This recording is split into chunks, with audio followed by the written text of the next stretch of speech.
High deer learner, আজকে আমি তোমাদের ক্লাস 6 4 নম্বর অঙ্কটা করে দেখাচ্ছি।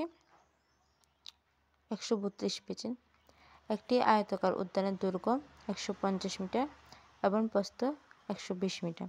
যদি প্রতি মিটার বেড়ার দেওয়ার খরচ 40 টাকা হয়, তবে উদ্যানের চারপাশে বেড়া দিতে মোট খরচ কত হবে? এখানে যেহেতু উদ্যানের চারপাশে বলেছে, তাহলে আমাদের আয়তাকার উদ্যানের পরিসীমা নির্ণয় করতে হবে।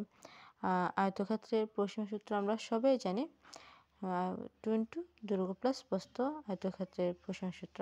আমি সূত্রে মান বসাবো, তারপরে মান বের করে প্রতি মিটার খরচ 40 টাকা বলেছে, যেহেতু 40 দিয়ে ইন্টু করে দিলে আমাদের মোট কত টাকা খরচ হবে চারপাশে বেড়া দিতে তা বের হয়ে যাবে।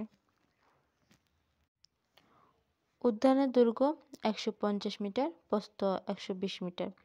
পরিসীমা ইকুয়াল টু 2 ইন্টু দৈর্ঘ্য প্লাস প্রস্থ। এখানে দৈর্ঘ্য আর প্লাস প্রস্থর জায়গায় মান লিখলাম, আর ইন্টু তো 2 লিখলাম। তারপরে 150 আর 120 যোগ করলে হয় 270। তো 2 ইন্টু করলে 0 0 হয়, 7 দুগুণে 14, 14 4, হাতে 1, 2 দুগুণে 4, 4 1 5 হয়। তো মিটার লিখলাম এককটা। প্রতি মিটার বেড়া দিতে খরচ হয় 40 টাকা। 540 মিটার বেড়া দিতে খরচ হবে 40 ইন্টু 540 টাকা।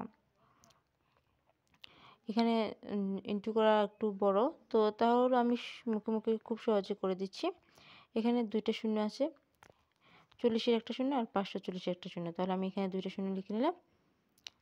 4 4 16, 16 6, হাতে 1, 4 5 20, 20 1 21, তাহলে দাঁড়ায় 21,600 টাকা।